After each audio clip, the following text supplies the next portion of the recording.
नमस्कार दोस्तों, स्वागत है आपका ज्ञान सर एजुकेशन ऐप में। यूपी ट्रिपल एससी के एग्जाम्स के, वनडे एग्जाम्स के, एसएससी एग्जाम्स के, पुलिस एग्जाम के, रेलवे एग्जाम के फ्री इनिशिएटिव आपको इसी चैनल में मिलते रहेंगे। चैनल को सब्सक्राइब जरूर कर लीजिएगा और वीडियो को लाइक और शेयर जरूर कर लीजिएगा।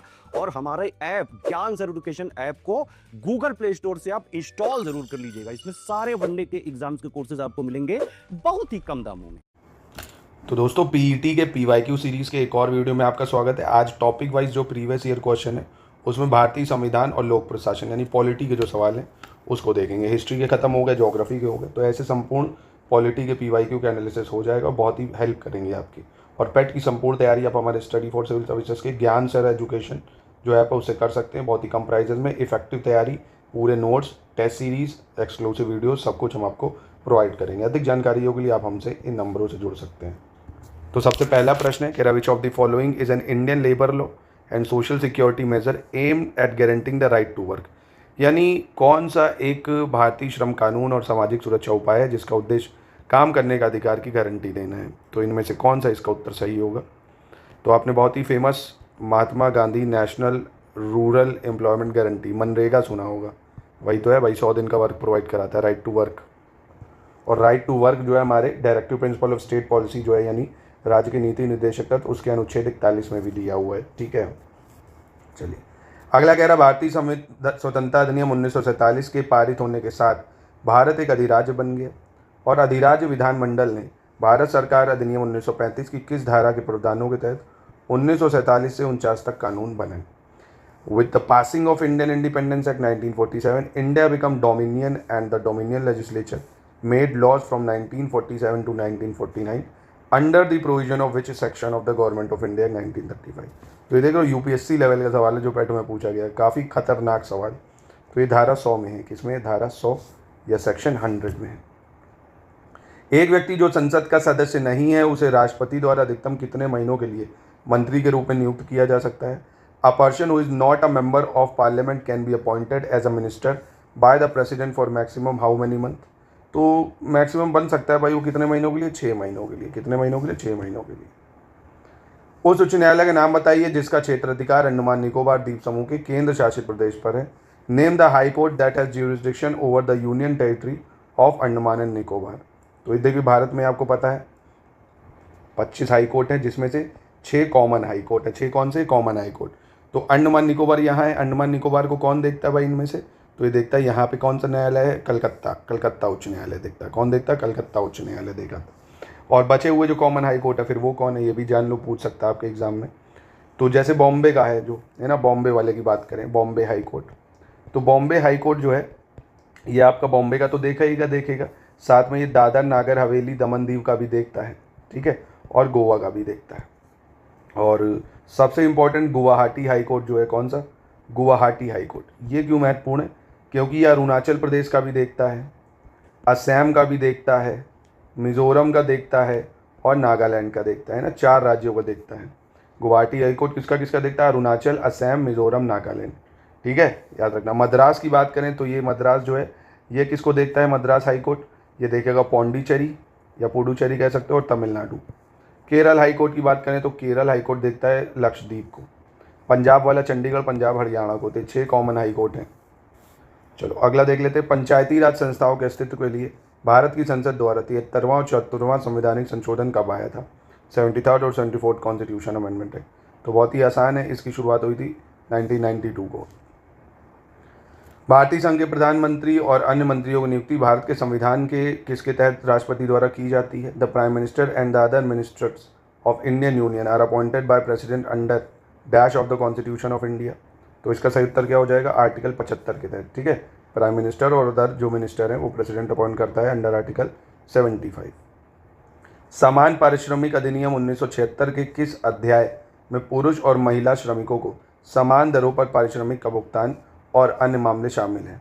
Whip chapter of equal remuneration act 1976 contain payment of remuneration at equal rates to man and women work under other matters. तो ये किस में दिया हुआ है? अध्याय 2 में दिया हुआ है। किस में दिया हुआ है? अध्याय 2 में। और ये भी हमारे equal pay for equal work जो है ये आर्टिकल 39 का जो क्लॉज डी है डीपीएसपी उसमें भी दिया हुआ है। ठीक है, अगला है निम्नलिखित में से किस मामले पर अकेले केंद्रीय विधानमंडल के पास कानून बनाने की शक्ति है जिसे अवशिष्ट शक्तियों के रूप में जाना जाता है। Union legislature alone has power to legislate, that is known as residuary power. तो इसका सही उत्तर क्या होगा? तो ये है इनमें से साइबर लॉ, है ना, साइबर कानून बनाने की शक्ति केंद्रीय विधानमंडल के पास है। किसके पास है? केंद्रीय विधानमंडल के पास। भारतीय संविधान के किस अनुच्छेद में शामिल है कि राज्यपाल विधानसभा को संबोधित कर सकता है? Governor may address the legislative assembly, governor may send message to the house. ये काफ़ी इंपॉर्टेंट आर्टिकल है आपका, आर्टिकल 175, है ना। राज्यपाल जो है विधानसभा को संबोधित करेगा, ये अनुच्छेद 175 में दिया हुआ है। बहुत ज़्यादा फेमस अनुच्छेद और इम्पॉर्टेंट। निम्नलिखित में से कौन जिला और अधीनस्थ न्यायालयों और उच्च न्यायालयों के आदेशों, निर्णयों और मामले का विवरण एक व्यापक डेटाबेस प्रदान करता है? Which of the following provide comprehensive database of order, judgment and case detail of district and subordinate court and high court? तो इसका सही उत्तर क्या हो जाएगा? तो इसका सही उत्तर हो जाएगा नेशनल जुडिशियल डाटा ग्रिड, राष्ट्रीय न्यायिक डेटा ग्रिड। ठीक है। भारत के सर्वोच्च न्यायालय का उद्घाटन डैश को किया गया था? उद्घाटन संसद भवन में प्रिंसेस के चैम्बर में हुआ था, प्रिंसेस के चैम्बर में, सॉरी माफ़ कीजिएगा। कब हुआ था इसका उद्घाटन? 28 जनवरी 1948 को। कब हुआ था? 28 जनवरी 1948।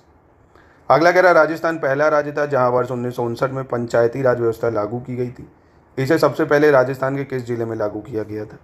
Rajasthan was first state where the panchayati raj system was implemented in the year 1959। In which of the following district of Rajasthan it was implemented first? तो राजस्थान के नागौर डिस्ट्रिक्ट में इसको लगाया गया था। कहाँ पे? नागौर डिस्ट्रिक्ट में। ठीक है। निम्नलिखित में से कौन सी विशेषता राज्यसभा को विधान परिषद से अलग करती है? राज्यसभा को विधान परिषद से कौन सी एक विशेषता है जो अलग करती है? सदस्यों का नामांकन, अप्रत्यक्ष चुनाव, सदस्यता का कार्यकाल या महाभियोग की शक्ति? तो यह है पावर ऑफ इम्पीचमेंट, है ना, पावर ऑफ इम्पीचमेंट। ये भाई राज्य का जो विधान परिषद है उसके पास नहीं होती, राज्यसभा में होती है। फिर कह रहा भारतीय संविधान में राज्य के नीति निर्देशक सिद्धांत निम्नलिखित में से किस देश के संविधान से लिए गए हैं? जो हमने DPSP लिया है ना, ये हमने कह रहा कौन से देश से लिया? जो पार्ट 4 में है, आर्टिकल 36 से 51 में DPSP दिए हुए हैं। तो ये हमने लिए है आयरलैंड से। कहाँ से लिए? आयरलैंड से। फिर कह रहा भारतीय संविधान के किस संशोधन ने लोकसभा और विधानसभा दोनों में एंग्लो इंडियन के नामांकन को समाप्त कर दिया है? तो ये काफ़ी इंपॉर्टेंट है। पहले देखिए, लोकसभा में 2 एंग्लो इंडियनों को जो है अपॉइंट किया जाता था, और ऐसे ही विधानसभा में 1 को अपॉइंट किया जाता था, गवर्नर करता था यहाँ प्रेसिडेंट। तो इसको हमने ख़त्म कर दिया है बाय 104 कॉन्स्टिट्यूशन अमेंडमेंट एक्ट 2019। ठीक है, 104 कॉन्स्टिट्यूशन अमेंडमेंट एक्ट 2019 से समाप्त कर दिया गया। कह रहा भारतीय संविधान का कौन सा अनुच्छेद मुख्यमंत्री के कर्तव्यों को परिभाषित करता है ना? मुख्यमंत्री के कर्तव्य या चीफ मिनिस्टर की जो ड्यूटीज़ होती हैं वो कौन से आर्टिकल में दी हुई हैं?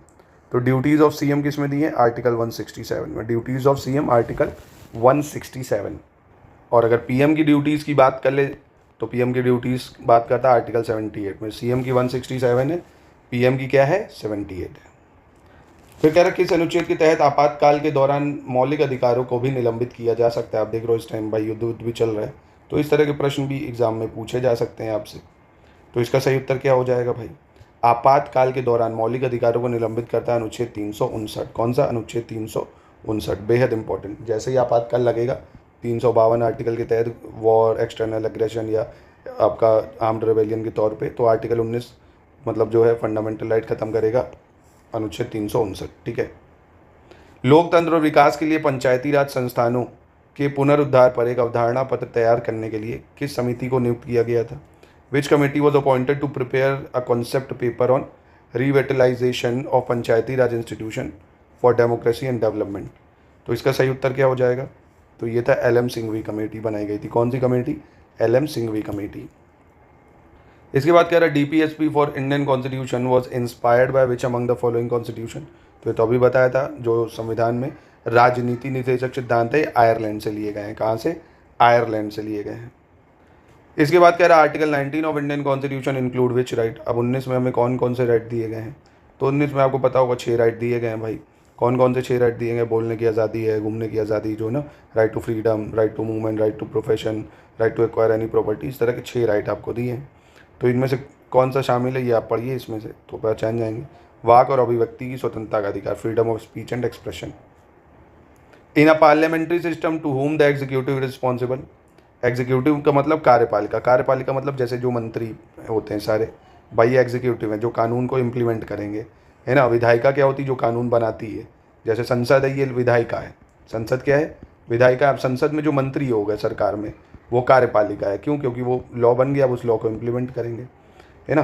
तो संसद प्रणाली में कार्यपालिका किसके प्रति उत्तरदायी होगी भाई? जहाँ से वो निकली है, न्यायपालिका या जनता या विधानमंडल, तो विधानमंडल के प्रति, है ना भाई। सारी जवाबदेही तो विधानमंडल में ही होगी ना, जहाँ से कानून बन रहा है।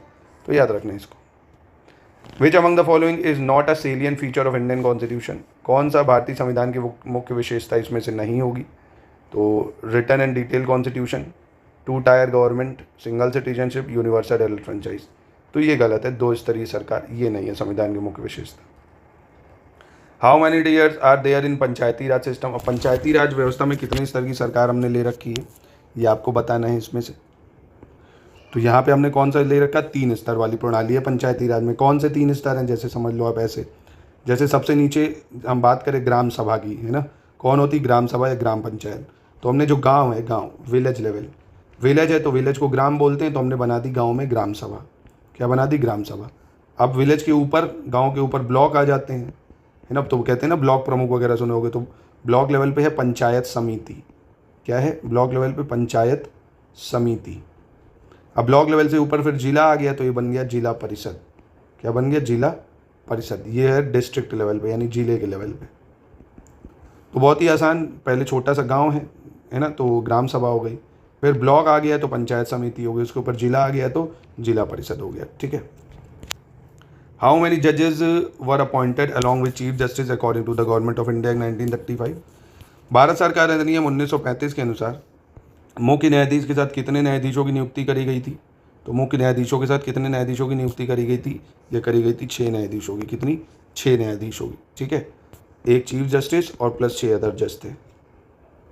अगला है dash are the ideals that a state must keep in mind while forming policies? ये वे आदर्श हैं जिन्हें राज्य को नीतियों के निर्माण करते समय ध्यान में रखना चाहिए। तो इसका सही उत्तर कौन सा है? ये है डीपीएसपी। ये क्या है? डीपीएसपी। ठीक है। तो आज के लेक्चर की यहीं करते हैं समाप्ति। आई होप आपको मज़ा आया होगा। ऐसे ही अभी आपको और वीडियोस मिलेंगे पूरे पेट की। हम लोग पीवाईक्यू करने के बाद आपको मोस्ट एक्सपेक्टेड जो एमसीक्यूज होंगे उसकी भी प्रैक्टिस कराऊंगा मैं।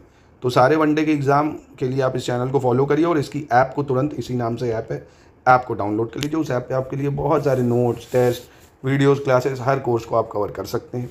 नमस्कार दोस्तों, मिलते हैं नेक्स्ट